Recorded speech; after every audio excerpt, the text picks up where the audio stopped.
Okay, well, thank all of you for being here. Just to introduce myself, my name is Annika Sutton. I work as coordinator of education initiatives for the American Geographical Society.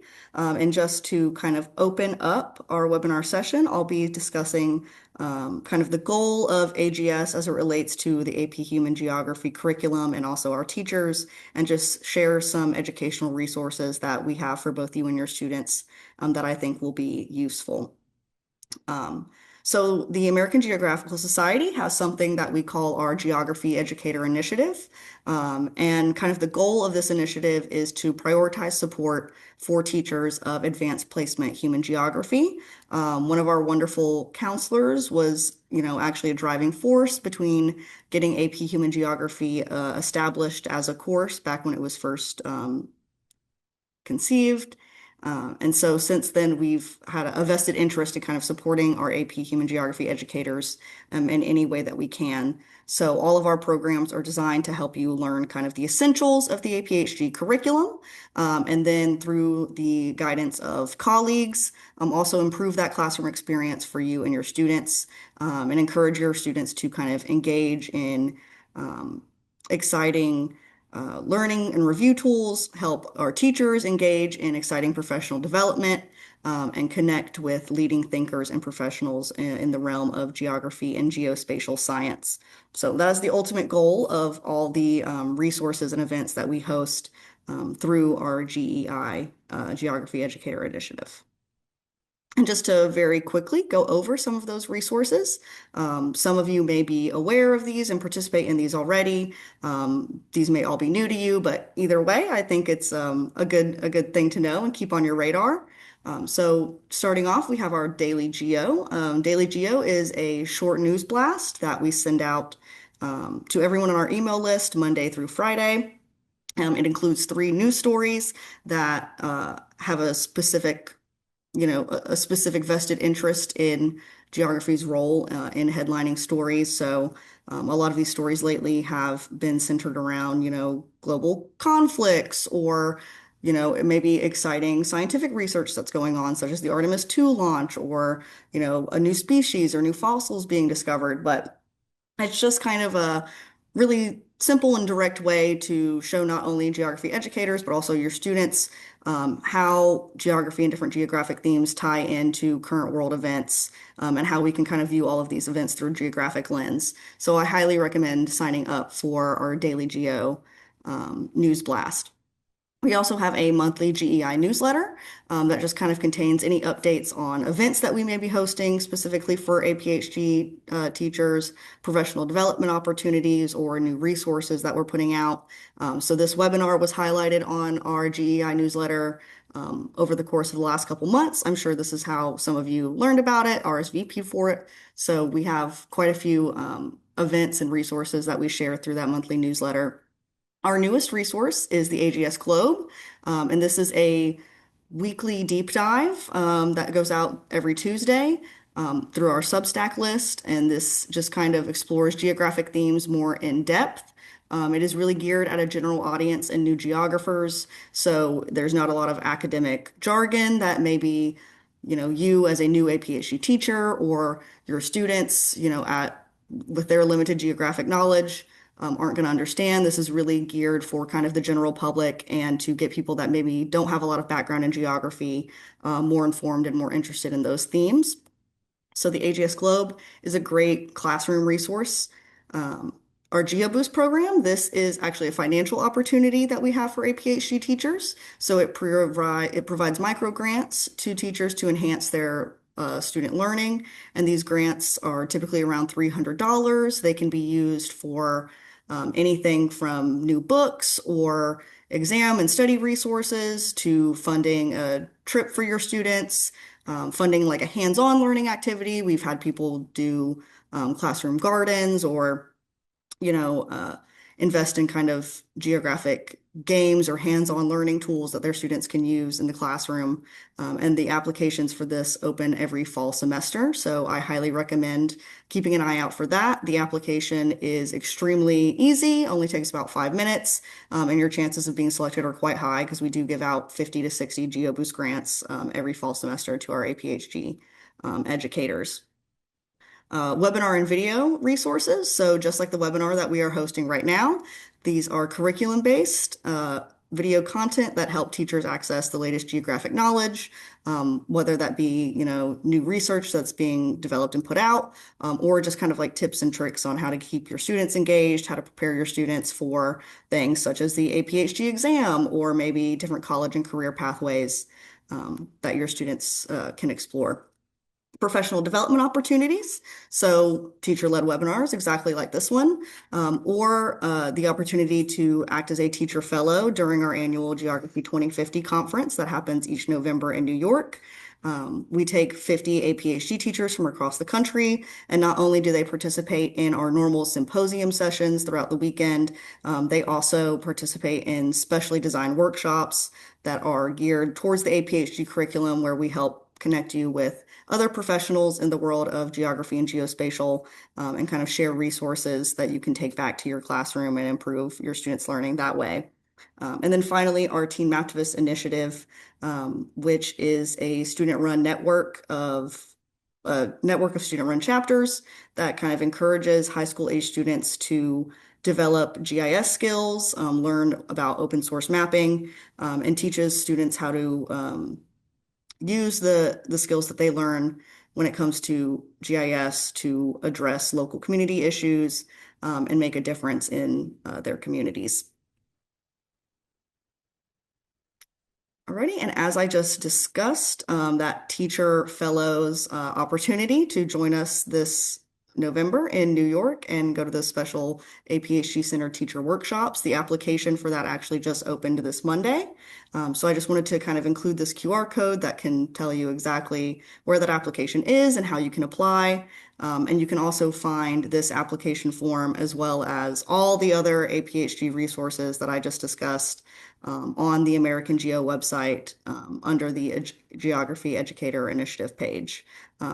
So all of these resources are easily accessible, and they will be shared with you at the conclusion of this webinar. Alrighty, just to quickly go over the agenda and what we have scheduled for our webinar tonight.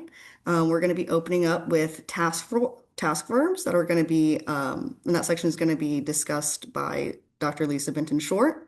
Then we'll move on to multiple choice and free response questions, kind of what to expect from those sections on the exam, how to address those questions and break them down to help your students find the best answers.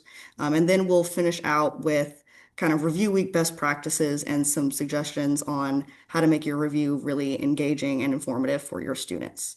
So that is the agenda that we have laid out for you guys this evening. And without further ado, I will go ahead and let Lisa Benton-Short kick it off with the task verb section. So you are more than welcome to get started, Lisa, and just let me know when you'd like me to progress to the next slide for you. Thanks, Annika, and thank you to the teachers who are here and those of you who might watch it as a recorded video. I am here, the chief reader for AP Human Geography, and I'm really delighted to see that there's so much interest in AP Human Geography. We're anticipating another record year for AP Human Geography. We might crack 300,000 exams. Which is really indicative of interest in AP Human Geography and the work that you're doing as instructors. So next, Annika. I'm going to be brief today in terms of just talking about task verbs. Let me give you the big picture first, which is what does the exam look like? I hope you all know, but the exam consists of two distinct sections. There are, the first section is the multiple choice. This is weighted at 50% of the overall contribution for the score. There are 60 multiple choice questions. One of the things that some teachers are now starting to kind of realize and recognize with the release of the most recent practice exam is that some of the multiple choice questions are in sets of 3. They're based on a stimulus and they scaffold in difficulty. So imagine a map of Human Development Index. There would be 3 multiple choice questions associated with that HDI map. One might be simply to identify what the HDI is. and then maybe some patterns on the map, describing the patterns on the map, and then maybe most likely some sort of explanation for areas of high or low human development index. I would say out of the 60 multiple choice questions that probably 20 of those multiple choice questions, or 21, are going to be multiple choice sets. So if you haven't shown your students multiple choice sets, I would definitely say the next month is a great way to be introduce those and really practice them. The second component to the exam are 3 free response questions. Now, other AP subjects might call them document-based questions or whatever. In AP Human Geography, we call them free response, but they're actually quite structured. Each question, each free response, or FRQ, is worth 7 points. They have 7 parts. Each part is 1 point. So throughout the free response section of the exam, your students are going to be responding to 21 tasks. The great thing is we have complete transparency in the exam. So FRQ1 always has no stimulus. It just begins with maybe a sentence or two that serves as a prompt, but there's no map, table, or chart. FRQ2, the second FRQ that your students will see, has one stimulus, a map, a chart, table, landscape photograph, graph, right? And the FRQ3 will always have 2 stimuli. It could be 2 maps side by side, one from different time periods. It could be a map and a table. FRQ2s with 2 stimuli provide a lot of information for your students to interpret. So again, if you have been practicing interpreting visuals, your students should be pretty well comfortable with the FRQs that they're going to see. Next. So let me talk about the task verbs. Now, other AP subjects may have different task verbs, but in AP Human Geography, we have 5 and only 5 task verbs. Hopefully you know that, and hopefully you know our task verbs, and you have been giving quizzes and assignments and exams and activities that utilize just these 5 task verbs. If you haven't, don't panic, but definitely over the next month, really give your students these task verbs within everything that you do, however you want to structure exam review. Identify and define are our first 2 task verbs. These tend to be what we call entry level. So on an FRQ, you're likely to see these task verbs at the start of a question. They're considered entry level in that we really expect any student who has had AP Human Geography to be successful at entry level tasks. Describe is our third task verb. Now, describe can be both entry level and proficient.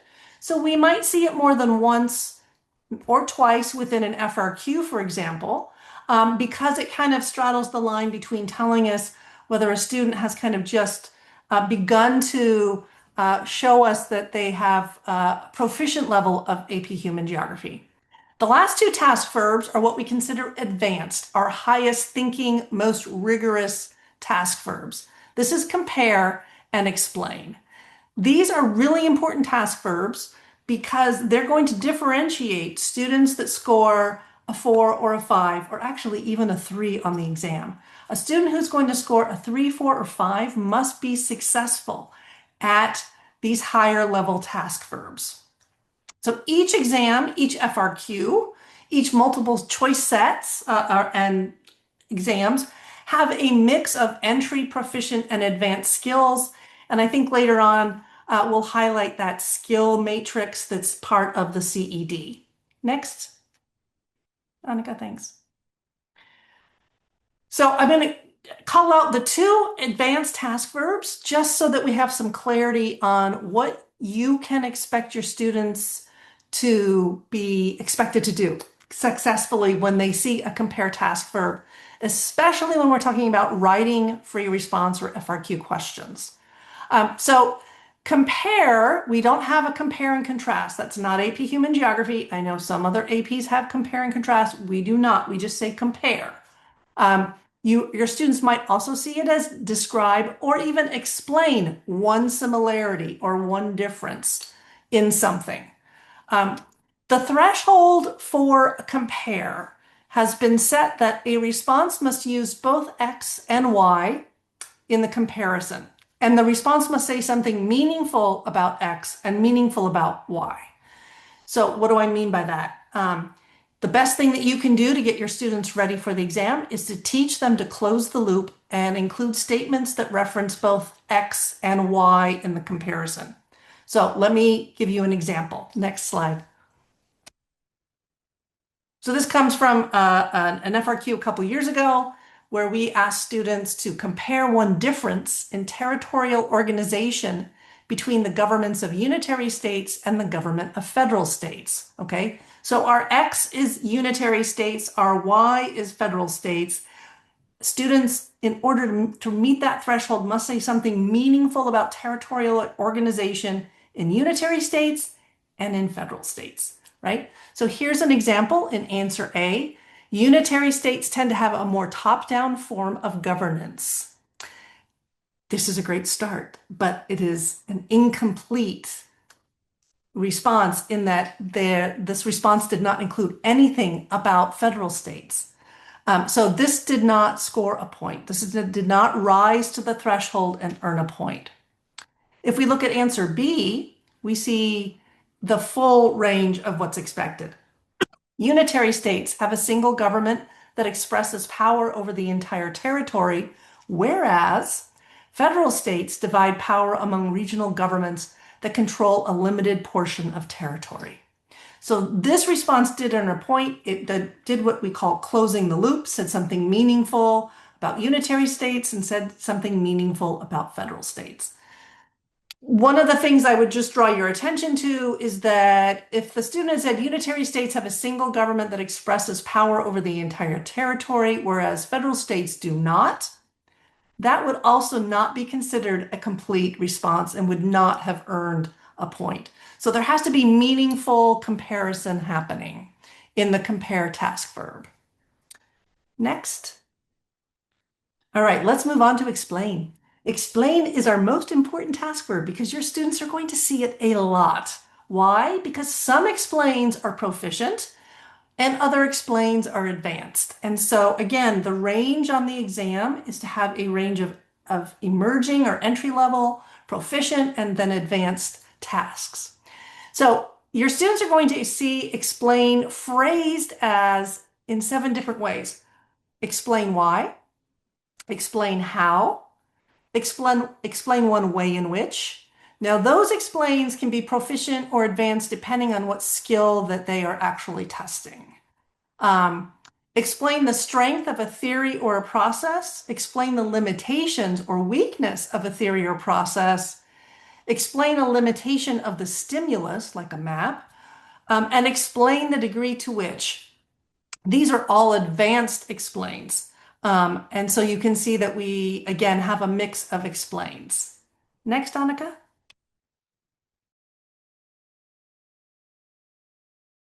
I just thought I'd show you why explain is really important and why it's worth spending time in the next 3 weeks with your students on explain thresholds and getting them really comfortable seeing explain.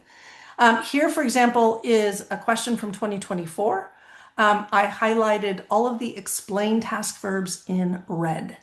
And basically, we start with a define, so we know that's emerging level. A B is a describe, probably also emerging. Explain in C, so explain how. Explain a likely negative outcome in D.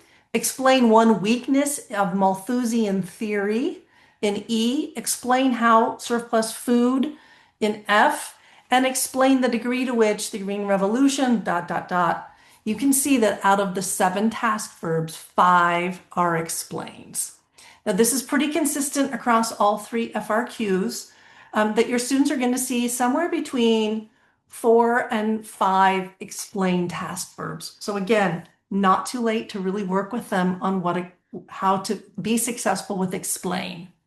Next, Annika. And the reason why is we still see that explain is the most challenging task verb that students encounter on the exam, especially in the FRQ section. Usually they just don't write enough. and they stop short of an explanation. So all of your students might benefit from additional training on how to thoroughly write a response to explain task verbs. If you haven't yet, really encourage them to write a minimum of 2 sentences. Usually we see the one sentence explains start to get to a point, but never quite get to the full explanation that's needed. But we can see they were going, the train was on the track going in the right direction. They just needed to keep rolling it further a little bit more. Um, and if you haven't yet, really encourage your students to have a because or as a result or the consequences of those bridging words. What happens after because or as a result, that's the explanation, right? So again, really encourage your students to write on the explains as much as they can. They usually will get to that thought process. They will end up with a thorough explanation the more they write. Next one. And remember, this is just my last parting words of advice. Students don't have to be perfect to earn a score of 3, 4, or 5. In fact, they don't have to be perfect on the multiple choice questions. We have rarely had a student get all the multiple choice questions correct. Um, Even on the FRQ section of the 21 tasks, if they can be successful on about 16 or 17, they're probably going to get a 3, 4, or 5. So think about that as a way to really help your students, when they start that first FRQ. If they come across some parts of the FRQ that they're just not certain, they can move on and move to another FRQ. And then maybe go back to those sections that really they weren't quite sure about later. So, students don't have to be perfect to get good scores and earn that college credit. And then last, we are all rooting for your students, everyone that participates in the readings. And Elisa and Jaela will be joining us at this year at the reading. Hundreds of AP Human Geography teachers will join us, as well as college faculty who teach Intro to Human Geography.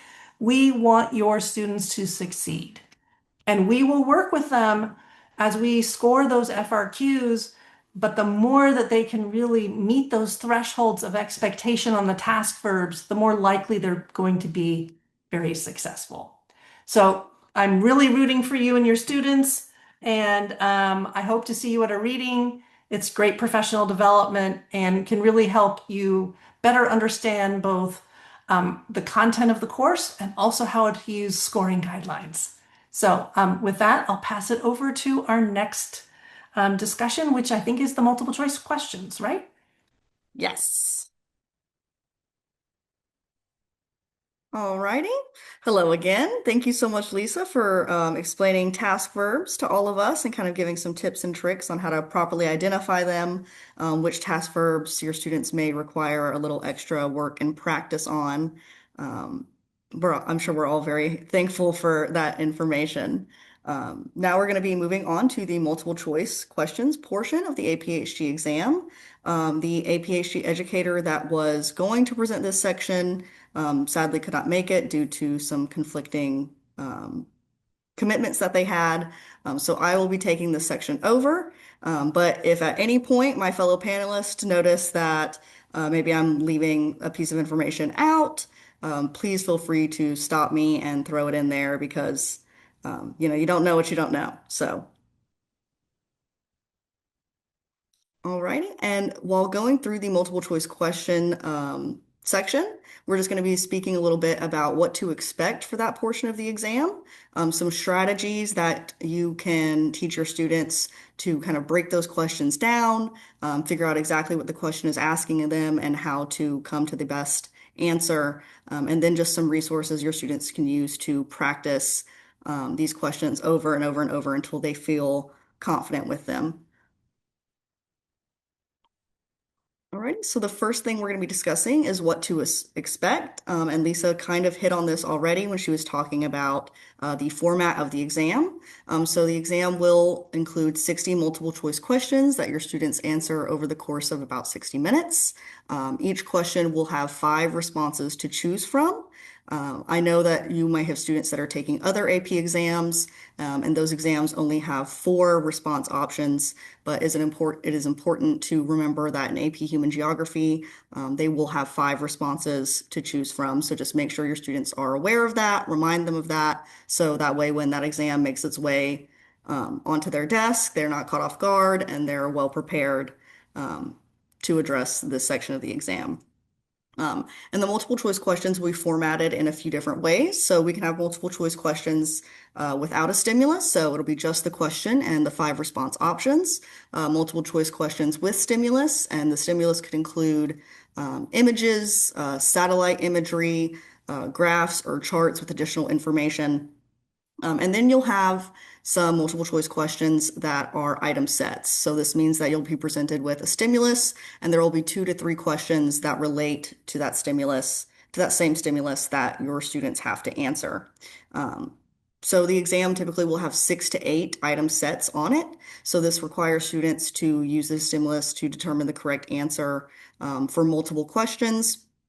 Um, and it's just important for you to understand that these typically do take your students a little bit more time. So it's really important to make sure they have plenty of practice with the item set questions so that way they get their timing where it needs to be, and they feel confident in addressing that portion of the exam when they get to it. Alrighty, so strategies for answering the multiple choice questions on the APHG exam. Obviously, first you're going to want to start with reading the entire question. You want to read the entire question if you're presented with a multiple choice question that includes a stimulus. Also encourage your students to read the entirety of the stimulus. So the title, if it's a graph or a chart, read the title, read the names of all the categories, read any additional information that's being presented to you with that stimulus. And then read all the answer choices. Before your students start determining what answer is correct, make sure you read through them all. There will be distractors in those 5 choices that you can choose from.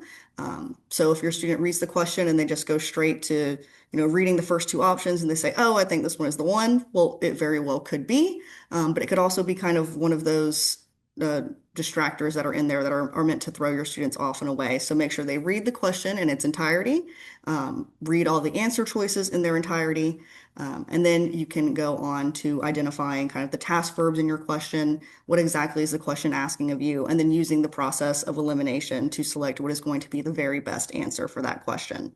Um, Encourage your students not to waste a lot of time on questions that they may be stuck on or that they don't immediately know the answer to. They are able to move back and forth on the exam. Even on the digital exam, they are able to move back to previous questions. So try to encourage your students not to waste a lot of time sitting there trying to rattle their brain on what the answer may be. It's completely acceptable to move on to the next question, and then, down the line, as you're doing an exam, maybe another question will come up that kind of jogs their memory a little bit, or, references a topic that was in a question that they couldn't answer previously. And it could even, help them come to the conclusion of what the answer to that question might be. So there's nothing wrong with just skipping the questions that you don't know, moving on to the next one, and then being able to come back to them, maybe when you have a little bit more context about what is being asked of you. Alrighty, on this slide, I've just kind of included a screenshot of the course skills that I've taken directly from the CED, so the course and exam description. And I think that this is a nice screenshot to have just because the questions on the exam are not only going to be asking about content or about the APHG units and what you learn within them, but they're also going to be asking your students to display a certain skill as they answer this question or utilize a certain skill to come to the best answer. So even if your students are reading through a question and they know that, you know, the content of the question is from, unit 5. They also want to break it down even further and ask themselves, okay, what skill am I being asked to display to come to the best answer, to come to the best conclusion of this question. And just like Lisa touched on briefly when she was talking about task verbs, these skills do progress from beginner to intermediate to advanced. So some of those kind of beginner level skills would be things where, it's asking you to describe a geographic concept or process or to identify a specific geographic theme. And then, they progress to more advanced skills such as, explaining or comparing between two objects. And also these skills kind of go hand in hand with the task verbs that were described. So it's good to just be aware of those so you can see how everything connects. You can identify the task verbs in the question, and that kind of tells you what skill you need to employ to find the answer. Alrighty, and this slide is just kind of an example of addressing a multiple choice question on the exam using the thought process that I just described. So the question here is, this image shows a religious structure in Mexico City. Which of the following conclusions can be drawn based on this image? So it's important to note that this is a multiple choice question with a stimulus, as we can see, because we have an image right here to accompany us. Um, and then we're able to break it down and say, okay, what unit and topic is being addressed in this question? And for this question, it would be Unit 3, Topic 3.3, Cultural Patterns. And then breaking it down even a step further, what skill are we being asked to utilize to come to a conclusion about how to answer this question? And this right here on the left-hand side is pulled directly from the previous slide.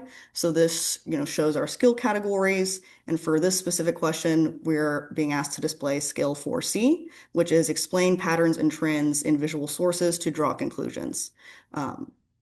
We can identify that this is the skill we're being asked to utilize because not only are we given a visual stimulus to go along with this question, but the question does ask us, what following conclusions can be drawn based on this image. And then so just approaching the questions in that way where you're able to identify the unit and what content is involved in the question, and then also what skill you have to utilize to answer it. Just kind of helps students further strategize how to address these questions and how to come to the best answer. So for this question, the correct answer would be D, Spanish colonialism influenced architecture of the cultural landscape. And it's easier to come to that conclusion when you're able to break the question down into all of its separate parts. Alrighty, these next few slides are just going to be examples of addressing different types of multiple choice questions. So questions with no stimulus, questions with stimulus, and questions with an item set, kind of using the strategies that we've already described.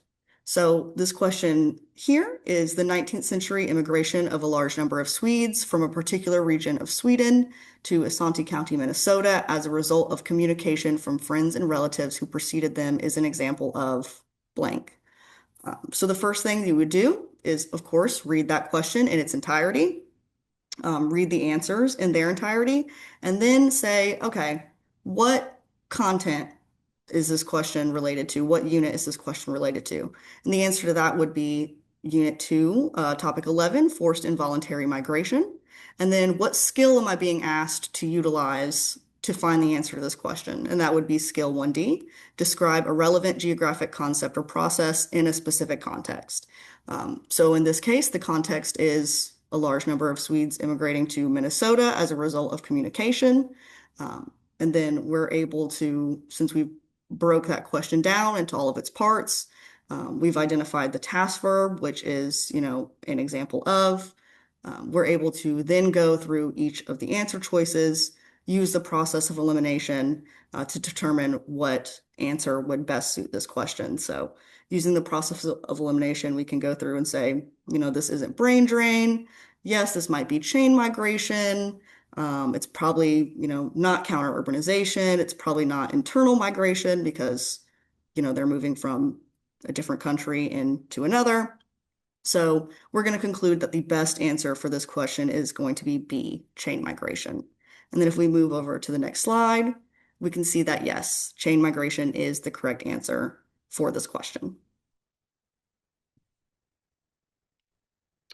All right, so just applying that exact same thought process and those steps to another multiple choice question that does include a stimulus. Here we can see that the stimulus being provided is this chart. So in addition to reading through the question in its entirety, also encourage your students to read through the stimulus in its entirety. So the title, Top 5 Urbanized Areas, China and the United States. Identify what locations are being discussed, which would be China and the United States, and any other relevant information that's being presented in the stimulus. So in this case, it would be, the names of various cities and their corresponding populations. So once we've kind of reviewed that, we know exactly what information is being presented to us in the stimulus. We can go through the question, compare the largest urbanized area populations for each country, select the following statement that correctly draws a conclusion regarding the pattern in the data. So we're able to identify that task verb here, which is to compare. Um, and then again, we're also, we can think bigger picture. Okay, what is the content of this question? What unit are we drawing from in APHG to answer this question? And that would be Unit 6, Topic 4, Size and Distribution of Cities. And then again, breaking it down further, what skill is it asking me to utilize to answer this question? That would be Skill 3D, comparing patterns and trends in quantitative and geospatial data to draw a conclusion. And again, the skill that you're utilizing and the task verbs always go hand in hand, which is why it's very important to know how to properly identify those task verbs and understand which skill kind of corresponds with them. So after breaking that question down into its components, then again, we're able to kind of go through, use the process of elimination, and determine what we think would be the best answer, which in this case would be C. The United States is closer to following rank size rule. And another reason that this question was included, and I think it is a good example to have in these slides, is because it displays kind of those distractors that I was discussing when I was talking about the format of the multiple choice questions. So in particular, answer choice A and answer choice E, they're very similar, except they just kind of have their definitions switched. So answer choice A says China has a primate city, the United States follows rank size rule. Answer choice E says, the United States has a primate city and China follows the rank size rule. And when students kind of see answers like this that are very similar, but they may just be switched around, for them, it's very easy to assume that, one of these must be the correct answer, and I just have to figure out which one it is, because why would they include both? When in reality, the correct answer to this question is neither of those, and that's kind of, those are answer choices are intentionally being left there as a distractor for your students, which is another reason it's very useful to kind of go through that process of breaking the question down into, exactly what unit does it deal with, exactly what skill is it asking me to employ? And that kind of, it makes it easier for your students to determine which answer choices are there to distract them and which answer choice is actually answering the question to the best of their ability. Alrighty, so the final examples that I have for you guys today are multiple choice questions within those item sets. So again, an item set is going to be a set of 2 or 3 questions that provides you with a stimulus, and then all of the questions following will relate back to that same stimulus. For this question, the stimulus that's being provided is this screenshot of aerial imagery. So that's what we're going to be using to answer the next couple of questions. Going through that exact same process again, reading the question in its entirety. Technologies invented during which of the following periods explain how farmland was divided and cultivated as shown in the satellite image. Pulling out that task verb, so it's asking us to explain something, and then saying, okay, what unit, what topic are we drawing on to answer this question? So that would be, Unit 5, Topic 4, Second Agricultural Revolution, and what skill are we asked to employ to answer this question? Which would be to explain how maps, images, or landscapes, which we are provided an image and an image of a landscape right here, relate to geographic principles, processes, and outcomes. So once we break that question down, we know exactly what unit and what topic it's dealing with. We know exactly what skills being asked of us. We can once again kind of use the process of elimination to go through and determine what the best answer would be. And it's also important for your students to note that all of these answers are technically true statements. The Columbian Exchange does result in old world farm animals such as cows and horses being introduced. The first agricultural revolution um, does result in, animal-powered plow and domesticated plants being developed. But even though these statements are true, it's not what is being asked of us in this question. Even though these are true statements, these statements are not displayed using the stimulus that is provided to us. So just important for your students to also be aware that just because there is some truth or some fact to an answer choice doesn't always make it the best answer. You have to make sure that um, you are using the skill that's being asked of you, identifying that task verb properly, and making sure that the answer you're picking directly relates to the stimulus that is being provided to you. Okay, and maybe we can just see here that yes, C was the correct answer for that question. Alrighty, and this is just a second question to go along with the same stimulus because again, this question is an item set. So which of the following terms identifies the type of land survey system shown in the satellite image? Again, reading the question in its entirety, identifying your task verb, which is to identify, and then also identifying the unit, topic, and skill. So the unit and topic would be settlement patterns and survey methods, and the skill would be to identify the different types of information presented in visual sources. And again, we can just use the process of elimination to come to the conclusion on what the best answer would be. And just kind of a side note that doesn't deal with this item set particularly, but more just item set and multiple choice questions with item sets as a whole.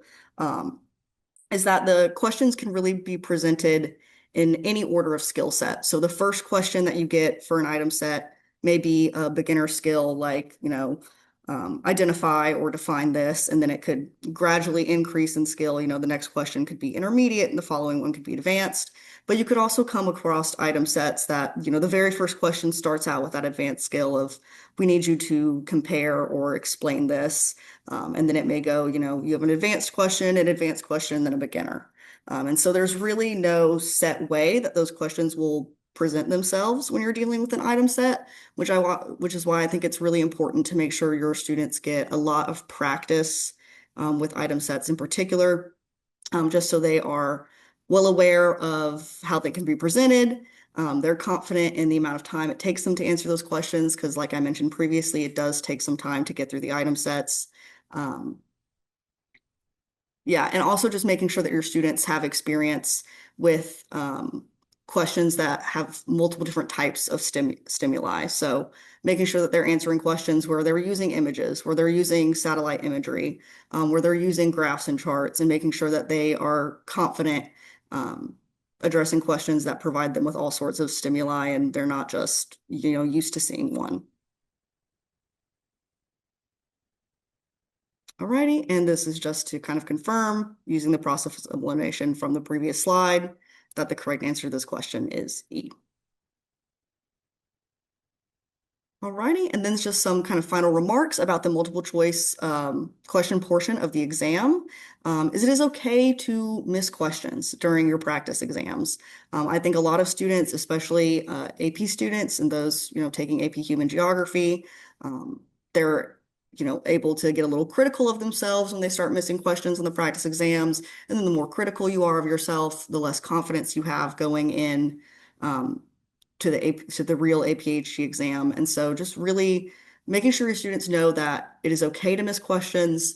Missing questions and making mistakes is actually a good thing because it helps your students identify exactly what areas they know really well and what they should be confident in, and then what areas they need to focus on more when studying and preparing for the exam.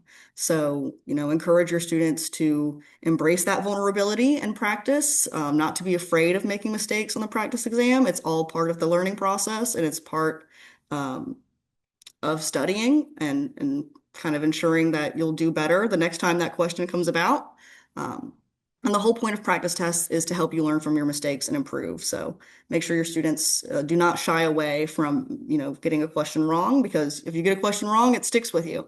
And then when it presents itself again, you're more likely to get it right and do better. And then finally, just some advice on where to find good practice exams. So AP Classroom is a great tool for the official AP practice tests and questions. There's also study apps. A really great one is iScore 5. Students they always have that phone on them. They're always on their phone anyway. So, if they have time to pull out their phone, they also have time to answer a couple questions and help them get a better score on that APHG exam. Um, there are review books. I've been told that the review books by AMSCO. I'm not exactly sure if I'm saying that correctly, but I've been told that they have really nice review and practice questions and in-depth review sections for your students. Um, and then also some online platforms that your students can utilize to practice for the APHG exam. And all of these resources will be shared with you, at the conclusion of the webinar tonight. So if you miss them, you don't have to worry about writing them down. We'll make sure they get to you. Alrighty. And I think that is all I have for the multiple choice question section. It is, so I will go ahead and pass it off to Annalisa, and she will talk to you guys about free response questions and how best to address those on the APHG exam. Yeah, thanks, Annika. Hi, Mhm. everyone. My name is Annalisa Dahlgren, and I teach ninth grade AP Human Geography in Sun Prairie, Wisconsin, which is a suburb of Madison. And I'm going to talk with you a little bit about advice for the FRQs and how we can help your students be as prepared as possible for our exam the first week in May. Next slide, please. At my school, I run an AP Human Geography mentor program. So former students who took the class as ninth graders offer advice and facilitate study sessions to help out our current students and support them through their first AP class. So as I was preparing for this webinar, I reached out to this year's class of mentors, 54 former students, for advice and insight about how they prepared for the FRQ. And as I worked through their answers, they led me to these 5 ideas. First, know what to expect. Second, know the task verbs. Third, write complete answers. Fourth, know the terms. And then finally, do lots of practice in these last few weeks as we're preparing for the test. So over the next few slides, you'll see direct quotes from my student mentors who can give some student voice about the FRQ and the process that they went through to prepare for the FRQ. Next slide. The first way to be prepared is to know what to expect. As you already heard earlier in the webinar, the format for the FRQs is standard and predictable. The order of the FRQs is also predictable regarding the number of stimuli. Students can try out the Blue Book app on their computer so that they can see what the interface looks like. And if you haven't done that yet, it's really nice peace of mind for them to see that digital interface so that they can just have it in their brains before the day of the exam. I also have my students handwrite FRQs right now. I think that there's just so much AI going on that I know that they're showing me what they actually know if they're handwriting. So over the next few weeks, we will make the transition to having the option to type their FRQs, which they enjoy having. But then seeing it inside of Blue Book can sometimes help as well. In my class, we also talk about the FRQs as being, 3 FRQs, but we also look at them as 21 short answer questions. And sometimes that helps students just wrap their brains around what they'll encounter the day of the test. My students say that seeing previous years released FRQs is really useful just to get a feeling for what the actual questions are like. I think sometimes they get a little bit in their heads about how difficult they'll be, and they'll definitely be challenging. But last week we looked at the released FRQs from 2025, and my students said, like, hey, this isn't so bad. And that can be just good reflection for them as we're in this home stretch. Next slide.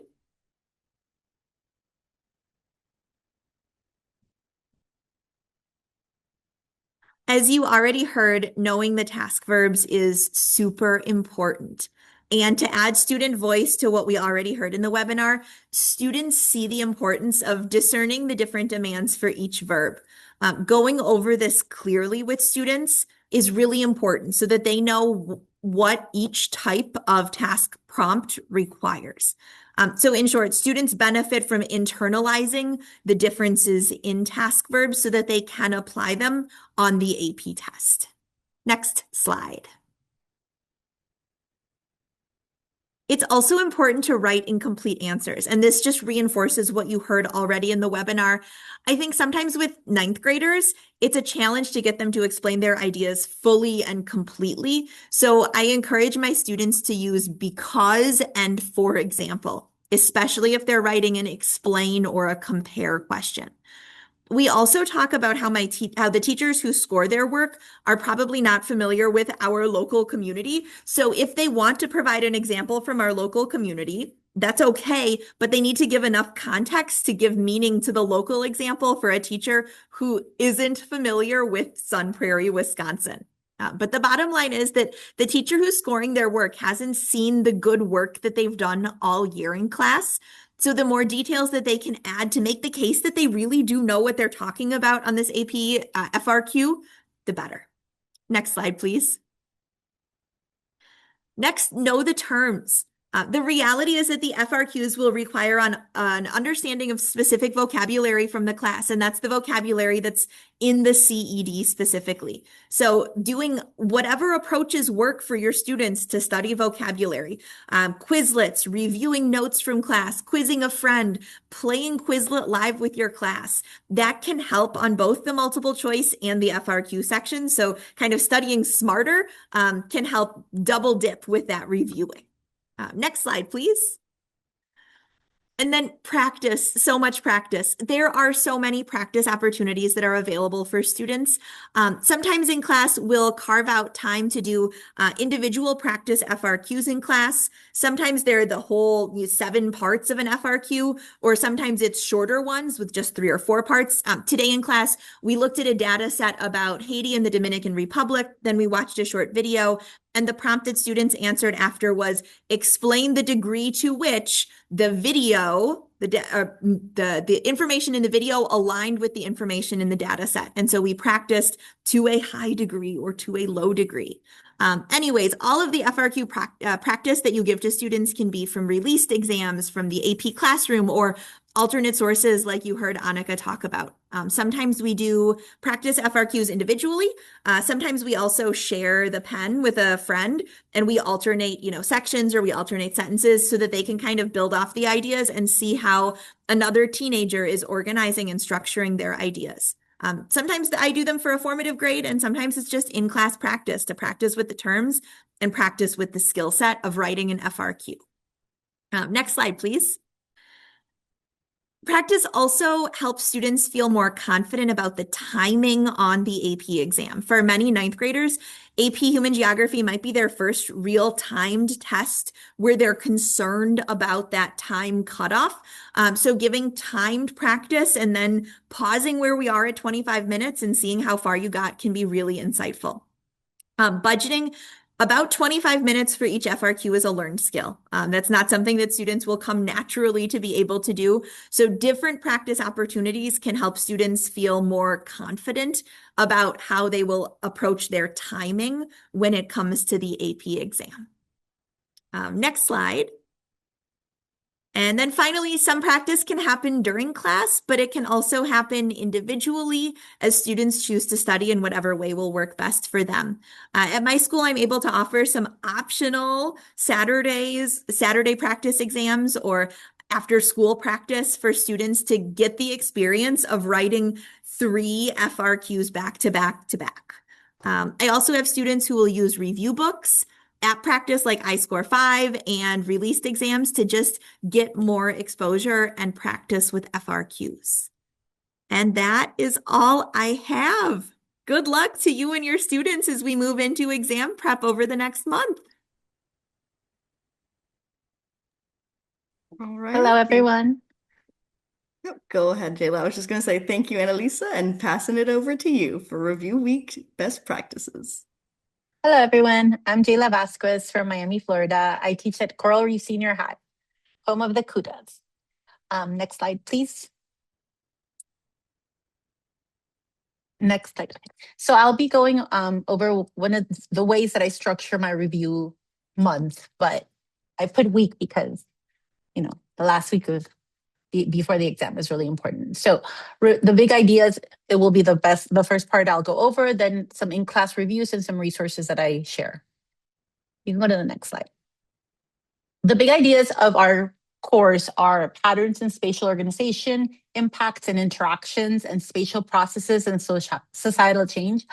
And this is important to get this in their heads, that there are these big ideas that when something has an effect, an impact, or when the processes that are happening in the cities. So just always reinforcing that vocabulary is important. So I make sure that I always go back to, this is an impact, this is a process. Next slide, please. For example, here we have topic 510 called consequences of agricultural practices. As you can see, I put IMP, that's an impact, right? That's a big idea. So this is basically, I reiterate to them, this is a cause and effect relationship between human activities and the environment. And that cause effect relationship is crucial to AP Human Geo. So again, when I'm teaching impacts of agricultural practices, this could go on for a long time because this is lengthy. This unit is very lengthy, unit 5. So I always tell them what the learning objective is. And that to me is number one. It's really important. I'm like, okay, so the learning objective is to explain how these practices are having these consequences to the environment and to society. So that's important. They write it down in their notebook. Next slide, please. The next thing is, how do they answer that? So, okay, how are you supposed to answer that? Well, I tell them, if you look at the course and exam description, it gives you the essential knowledge to be able to answer that. Number one, what are the agricultural practices? It's right there in the essential knowledge: slash and burn, terracing, irrigation, deforestation, draining wetlands. What are the environmental effects? Pollution, land cover change, etc. What are the societal effects? They also listed there in the essential knowledge. So having them understand the structure of the course is important. How we go about it is in different ways. Next slide, please. I like to categorize each practice, and this helps the students. So, okay, so what's the practice? What's the environmental impact? So I like to do column charts, and they can write it or type it, or they can, I think this year what I did is I had them draw a picture or insert a picture on a Canva of what the effects are. Next slide, please. So here, this is another learning objective called spatial processes and societal changes. Another big idea with a learning objective tied to it. This one says explain how political, economics, cultural, and technological changes. So this is a lot of things in that learning objective. It's a big one. Challenge state sovereignty. Okay, again, this was in last year's AP exam in the FRQ, one of these. So then the teaching strategy that I use for this is I organize the big idea, right? Which is, again, processes and societal change. And I also go over the learning objective, and I go over the essential knowledge that should go with the learning objective in a structured chart. Next slide, please. I added the chart. So here, basically, I give this to them, okay? I say, okay, categorize each change and provide the corresponding examples. So I make this chart for them, and I go, okay, the categories are political, economic, technological. What is the change? How does the change challenge state sovereignty? And they have to figure it out, and they're pretty good. They're smart. Even before I teach them the subject, you can have them do this, or you can have it to do it during review week. I like to do it before. Next slide. Here, they filled it out already, and I'm only focusing here on supranational organizations. So what's the change and how does it challenge state sovereignty? Here's a supranational would be the change. Before there were no supranationals, now we have supranationalism. So then again, how? Here I tell them, if you're gonna answer a how, you have to tell me not just the essential knowledge says NATO, right? NATO joining the European Union and others, it says. But I always tell them you have to say, give more than that, right? Because if you're doing an explain, you have to give more information. And here's where the teaching goes in the book and whatever resource you're using to teach that specific concept or learning objective about the change, about what's challenging state sovereignty or how supranationalism does that. And the same thing for technology. how does technology or communication technology or fast communication, how can that be used to challenge state sovereignty or to change it? And next slide, please. And here from the 2025 FRQ, exactly that.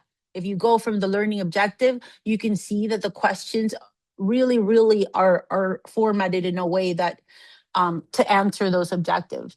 Letter F, explain how supranational organizations such as the EU or ASEAN may challenge the sovereignty of member states. Another one is explain how advances in technology may affect. Now, as you can see here, it doesn't say challenge, it says affect, but they're pretty much, an effect can be a challenge as well. So those are really good strategies to be able to answer an FRQ. Next slide, please. These are the resources I used. I like to use unique learning objectives, recall methods. I like making my presentations shorter. If I really have long PowerPoint slides, so like I make them shorter for the review. There's a big ideas packet that's made by Allison that's on the Facebook page. You can also use that in the review just to make sure, like if you don't have everything in one place, that's a great resource. For activities, I like to sort. I like to play Quizlet Live, like Annalisa said, bingo, drag and drop activities. Next slide, please. So here, for example, are the Unit 7 learning objectives, okay? And this could be a review day where I'm like, okay, I put the learning objective, I put the topic, Industrial Revolution, I put the learning objective, and then I put the essential knowledge to the right, and I have the kids recall what the answer is, what go inside. So I'm like, okay, we already learned this. This is a review. This isn't something I would do. Would be a review activity. So, okay, measures of development. It says describe economic measures of development and social, and then I have them fill it out. Okay, who remembers this? Measures of gender inequality, such as the gender inequality index, include, what are the 3 things it includes? So then they have to fill it out, and the same thing for the others. Next slide. And of course, here we have gender equality. The HDI shows spatial variation among states of development. So then we fill it out. Next slide. And here's a question that goes with that. It's a conceptual, right? It's a concept. Which 2 indicators are used to measure reproductive health and gender inequality? And they realize, oh, wow, Ms. Vazquez, you're right. Right? Knowing what was in the learning objective and the essential knowledge, what is GII? That's a concept they need to know, not just that it exists and it's a measure of development, but really that it's measuring maternal mortality and adolescent birth rate, because one of the blanks was women's health. Okay, next slide. Another type of method or review that I use is called matching. And here's the skill is to be to explain the spatial relationships in a context or region of the world using geographic concepts and processes. So again, I have the answers. This one is more like this one, they already have the answers, so they don't have, they just put it in the right place. After I teach Unit 2, this is about migration. And again, they just kind of like think, oh, what is a host country? That's why it's spatial patterns in the host country and country of origin. So you've got 2 different places. What are some effects of migration? And they have to go in and put the answers, and we talk about them and we think about them. We do it together. Next slide. This is another matching. This one's a little, this one has to do with, again, environmental consequences or environmental effects of agricultural land use. So this one is it's not a sorting or like a recall. This is more analysis because they're analyzing an effect in a sorting activity. This website is called WordWall. You can do a lot of matching there. Next slide.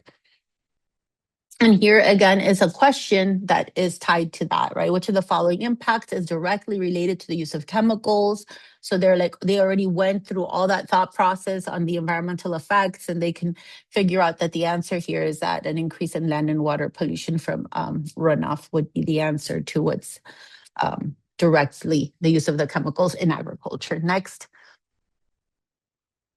Sorting, here's another sorting. Here the students are classifying different jobs into economic sectors, reinforcing how occupations are organized in a country. This is from Unit 7. Again, this is more conceptual. It builds conceptual understanding, analytical thinking. But the students, you could require them. So what makes you think that that's a tertiary or a quaternary and not a quinary? You could use this and put it in class and just have discussions with it. So even though it's a recall at first, you could also like have them justify the why. That's another review activity I like to use. Next slide. And here, quaternary activities are those that. Here's an MCQ that deals with the sectors of the economy. So then they're going to be able to answer a question like this in their MCQs, okay? And involve the collection, processing, and manipulation of, of information. So here, that would be the answer for quaternary, instead of the other ones that are just, they're about like, primary sources. And finally, I also like to change it up, and not everything's digital. I like to go analog, and they show up and there's a poster of all of the Unit 6 vocabulary. And I have them write it down in a bingo card. And they write the word on the card. They pick the words, they write it on there in a pen. And then I just read definitions and they mark it off. And then, it's how much vocabulary they know. So sometimes I just like to make it a little bit easier for them. And pretty much, next slide, I think that is all my review activities that I shared with you. All righty. Thank you so much, Jaela, and thank you to the rest of our panelists and presenters that took time out of their evening to kind of explain task verbs, multiple choice questions, free response questions, the best way to break down those questions, good review tactics and resources to help you prepare your students for the APHG exam. So a big thank you to all of our presenters. Also a big thank you to all of our attendees that took some time out of your evening to sit and learn with us tonight and to better prepare your students. We have about just a little over 15 minutes before the conclusion of the webinar. So if any of our attendees have any questions that they would like answered, feel free to, drop it in the chat or drop it in the Q&A section and we will answer those for you. Just as a reminder to everyone that is here that the entire webinar was recorded. It will be put up on our YouTube channel. It'll probably take a couple days to get everything edited and up. So I would look at the beginning of next week for that recording. But I'll also give you guys access to the slides and any other additional resources that we mentioned ahead of time. So you'll have access to all of those resources as well as the recording. And then if, throughout the next couple weeks, if any additional questions come up, feel free to reach out to me at my email here, asutton@americangeo.org. And I am more than happy to, point you in the right direction of a resource or, a professional that can get your questions answered. All righty. And yes, as Lisa Benton-Short just said in the chat, good luck to all of you guys. Good luck to you when it comes to preparing your students. Good luck to your students when it comes to taking the actual exam. We wish nothing but the best for all of you guys in that regard.